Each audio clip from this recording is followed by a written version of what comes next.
NEET தேர்வு இல்லாத மருத்துவத்துறை சார்ந்த படிப்புகளுக்கு Vinayaka Mission School of Allied Health Science, Chennai, Pondicherry, Salem.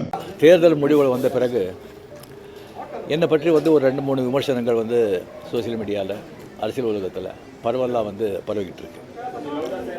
அதுக்கு நான் விடை கொடுக்கலன்னு சொன்னால் அதே உண்மையாயிடும் அப்படின்னு ஆகிடும். நான் நேற்று பெங்களூர் போகும்போது நீங்கள்லாம் இங்கே வந்திருப்பீங்க, ஏர்போர்ட்டில் யாரோ வந்திருப்பீங்க. அங்கே நீங்கள் கேள்வி கேட்பீங்க, அது விடை கொடுத்துலான்னு இருந்தேன். அப்போ நீங்கள் யாரும் அங்கே இல்லை. அதுக்கப்புறம் அப்படியே பெங்களூர்லேருந்து திரும்பி வரும்போது கூட அங்கே மீடியா யாருமே இல்லை. அதுக்கப்புறம் 18th கேரளா ஷூட்டிங் இருந்தது சொல்லியிருந்தாங்க. அப்போ நான் விடை கொடுத்துடலாம் அப்படின்னு நினச்சேன். நீங்கள் அங்கே வரலன்னா கூட முதல்ல சொல்லிவிட்டு அங்கே வர சொல்லி விடை கொடுத்துடலான்னு நினச்சேன். அது ஷூட்டிங் போஸ்ட்போன் ஆகிடுச்சு. ஸோ இங்கே ரொம்ப இன்னும் தள்ளக்கூடாது அப்படின்னு சொல்லி உங்களெல்லாம் நான் கூப்பிட்ருக்கேன். ஃபஸ்ட்டு தேர்தல் முடிவுகள் வந்த உடனே நான் ஸ்டாலின் சாரை போய் பார்த்தது. அது கொஞ்சம் விமர்சனங்கள் வந்தது. ஸ்டாலின் சார் அவர்களே என்னுடைய 38-40 ஆண்டு நண்பர். எங்களுடைய நட்பு கொள்கைகள் அரசியலுக்கு அப்பாற்பட்டது. ஜனநாயகத்தில் தோல்வி வெற்றி சகஜம். இருந்தாலும் ஸ்டாலின் அவர்கள் அந்த குளத்தூரில் தோற்றது எனக்கு கொஞ்சம் சங்கடமாக இருந்தது. அதுக்காக ஒரு நண்பனுங்கிற முறையில், நட்பு முறையில் அவரை போய் நான் பார்த்தேன். அதுக்கு நான் இங்கே விஜய் சிஎம் ஆகக்கூடாது, பவருக்கு வரக்கூடாது, அதை தடுக்கிறதுக்கு ரஜினி அங்கே போயிருக்காங்க. வேறு ஏதோ 2 பெரிய பார்ட்டியை சேர்க்கணும்னு சொல்லி பேசுகிறாங்க அப்படின்னு சொல்லி விமர்சனங்கள் வெளியே வருது. அந்த சூழ்நிலையில் தான் அதெல்லாம் பேச முடியுமா? அப்படி பேசுகிற ஒரு தரங்கெட்ட ஆள் ரஜினிகாந்த் இல்லை. அது தெளிவுபடுத்துகிறாங்க. ரெண்டாவது நான் அவர் வாழ்த்து சொல்லலை, ஏர்போர்ட் போகும்போது வாழ்த்து சொல்லலை.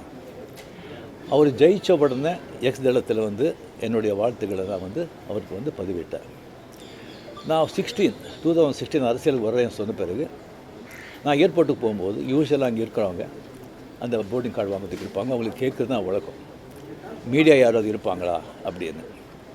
அதே இதில் மீடியா யாராவது இருப்பாங்களான்னு கேட்டேன். பெங்களூர் போகும்போது மீடியா யாரும் இல்லைன்னு சொன்னாங்க. சரியா சொல்லி நான் போயிட்டுருக்கும்போது திடீர்னு ஒருத்தர் ஒரு மீடியா ஆள் மாதிரி தெரியல எனக்கு.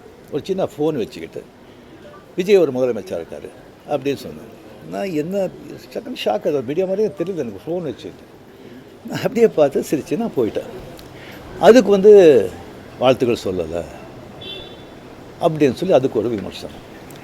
இன்னொன்று விஜய் மேலே எனக்கு பொறாமை அப்படின்னு. நான் அரசியல் இல்லை, அரசியல் தான் நான் இல்லைன்னு சொல்லி விலகி ஆச்சு.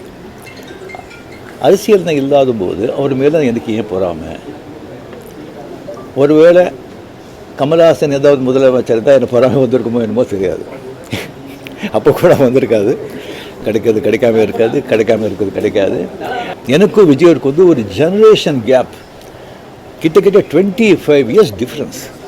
நான் முதலையே சொல்லியிருக்கேன்.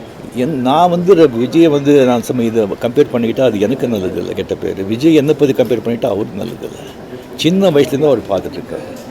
அவர் சிஎம் ஆனதில் எனக்கு என்ன போகிறாங்க? அது இவ்வளோ சின்ன வயசில் 52 வயசில் எம்ஜிஆர் என்டிஆர் சாதனை பண்ணுறதை விட அதை விட ஜாஸ்தி. கம்ப்ளீட்டாக சென்டர் பிஜேபி எவ்வளோ பெரிய பவர்ஃபுல் சென்டர். இங்கே 2 பெரிய கட்சிகளை எதிர்த்து தனி ஆளை ஜெயிச்சிருக்காங்க. அது நம்ம சினிமா இண்டஸ்ட்ரியிலேருந்து. எனக்கு அது பொறாமை இல்லை, ஒரு ஆச்சரியம் கலந்த ஒரு சந்தோஷம். அடே யார் அப்ரிஷியேஷன், சூப்பர். ஸோ அந்த பொறாமையும் இல்லை. விஜய் அவர்களுக்கு நிறைய எதிர்பார்ப்புகள் இருக்குது ஜனங்க மத்தியில். டெஃபினட்டாக அந்த எதிர்பார்ப்பெல்லாம் அவரை சந்தித்து மக்கள் நல்லது செய்யணும், செய்வாங்கங்கிற நம்பிக்கை எனக்கு இருக்குது. அவருக்கு அதிக வாழ்த்துக்கள்.